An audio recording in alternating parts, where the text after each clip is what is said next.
പെരിന്തൽമണ്ണയിൽ നിന്ന് കൊടുത്ത പരാതികൾക്ക് അപേക്ഷകർക്കൊക്കെ അവരുടെ റിപ്ലൈ വന്നു കഴിഞ്ഞിരിക്കുകയാണ്, മറുപടി വന്നു കഴിഞ്ഞിരിക്കുകയാണ്. ഞങ്ങൾ അത് ഇന്ന സ്ഥലങ്ങളിലേക്ക് ഫോർവേഡ് ചെയ്തിട്ടുണ്ട്, അത് അങ്ങോട്ട് അയച്ചിട്ടുണ്ട് എന്ന് പറയും. പരാതികൾ പരിഹരിക്കാനുള്ള ഒരു തയ്യാറെടുപ്പിലാണ് ഇവിടുത്തെ മന്ത്രിസഭ, ഇവിടുത്തെ ഭരണകർത്താക്കൾ. ഞാനിപ്പോൾ നിൽക്കുന്നത് LDFിലെ ഘടകകക്ഷിയായ NCPയുടെ ജില്ലാ ഭാരവാഹി ഹംസ പാലൂരിനൊപ്പമാണ്. നവകേരള യാത്രയെക്കുറിച്ച് പ്രതിപക്ഷം UDF ശക്തമായ വിമർശനം ഉന്നയിച്ചിട്ടുണ്ട്. കഴിഞ്ഞ ദിവസം മുസ്ലിം ലീഗിൻ്റെ നിയോജക മണ്ഡലം പ്രസിഡന്റ് മുഖ്യമന്ത്രിയെ പരാമർശിച്ചുകൊണ്ട് തന്നെ ഉമ്മൻചാണ്ടിക്ക് പഠിക്കുകയാണെന്ന് പറയുണ്ടായിരുന്നു. ഇതിനെതിരെ LDF നേതാക്കൾ ശക്തമായ പ്രതിഷേധവുമായി രംഗത്തെത്തിയിട്ടുണ്ട്. പെരിന്തൽമണ്ണയിലെ ഗതാഗതക്കുരുക്കും പട്ടാമ്പി റോഡിന്റെ നിർമ്മാണം ഇഴഞ്ഞു നീങ്ങുന്നതും ബൈപ്പാസ് പദ്ധതിയും ഉൾപ്പെടെ നവകേരള സദസ്സിൽ നിവേദനങ്ങളും പരാതികളും സമർപ്പിക്കപ്പെട്ടിരുന്നു. പെരിന്തൽമണ്ണക്കാരുടെ പ്രതീക്ഷകളൊക്കെ അസ്ഥാനത്താണെന്ന് നേരത്തെ തന്നെ പറഞ്ഞ UDF നേതാക്കൾ ഇപ്പോൾ മുഖ്യമന്ത്രിക്കെതിരെയും മന്ത്രിമാർക്കെതിരെയും ശക്തമായ വിമർശനമാണ് ഉയർത്തുന്നത്. മുസ്ലിം ലീഗ് നേതാവ് AK നാസർ ഉമ്മൻചാണ്ടിയാവാൻ മുഖ്യമന്ത്രി ശ്രമിക്കുകയാണെന്ന് പറഞ്ഞു വയ്ക്കുകയും ചെയ്തു. LDF നേതാക്കൾ ഇതിനെതിരെ രൂക്ഷമായാണ് പ്രതികരിച്ചത്.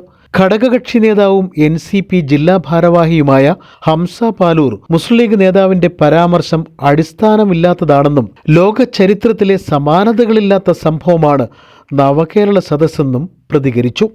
ഇതിനോടകം തന്നെ ആയിരക്കണക്കിൽ 10,000 ആൾക്കാരാണ് ഓരോ ഭാഗങ്ങളിലും നിയോജക മണ്ഡലങ്ങളിലും നമ്മൾ ഈ സ്വീകരണത്തിന് വേണ്ടി ഒരുങ്ങിയിരുന്നു.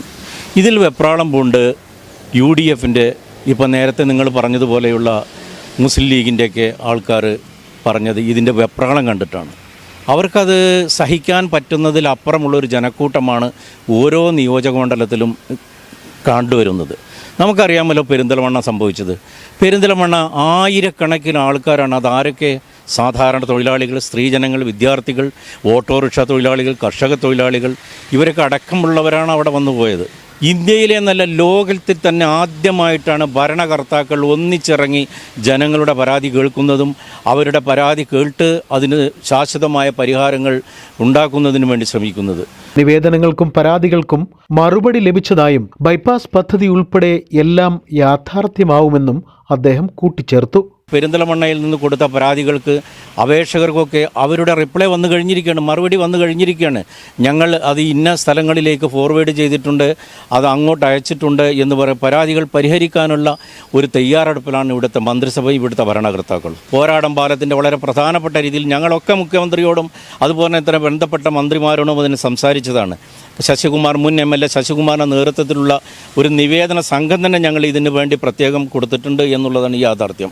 അത് മനസ്സിലാക്കാതെ എന്തെങ്കിലും പറഞ്ഞുകൊണ്ട് ഇപ്പോൾ കഴിഞ്ഞ 18-ാം തീയതി തുടങ്ങി ഇവിടെ വന്ന് 30-ാം തീയതി ഇവിടെ വന്നതിന് ശേഷം ഈ 10 ദിവസം കൊണ്ടോ അല്ലെങ്കിൽ 15 ദിവസം കൊണ്ടോ അത് പരിഹരിക്കണം എന്ന് പറയുമ്പോൾ അതിൽ നിന്ന് നമുക്ക് മനസ്സിലാക്കാം ഇത് പരിഹരിക്കാൻ പോകുന്ന പ്രശ്നമാണ്, അതിൽ നിരാശ പൂണ്ടിട്ടാണ് ഇങ്ങനെ പറയുന്നത് എന്നാണ് യാഥാർത്ഥ്യം. ഇനിയെല്ലാം വരും പോലെ നടക്കട്ടെ എന്നാവും ജനാഭിപ്രായം. സ്വപ്ന പദ്ധതികൾക്കായുള്ള കാത്തിരിപ്പിന് നീളം കുറയുമോ? ഇക്കാലം അത്രയും ക്ഷമയോടെ കാത്തിരുന്ന പെരിന്തൽമണ്ണക്കാർക്ക് നവകേരള സദസ്സിലൂടെ എന്തു കിട്ടിയെന്നറിയാൻ കാത്തിരിപ്പ് തുടരാം. Channel 10 Perinthalmanna.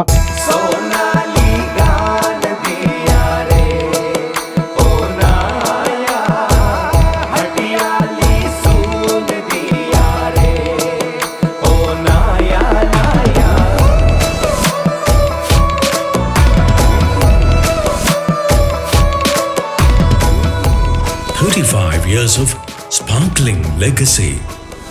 Popular Gold and Diamonds, Perindalmanna.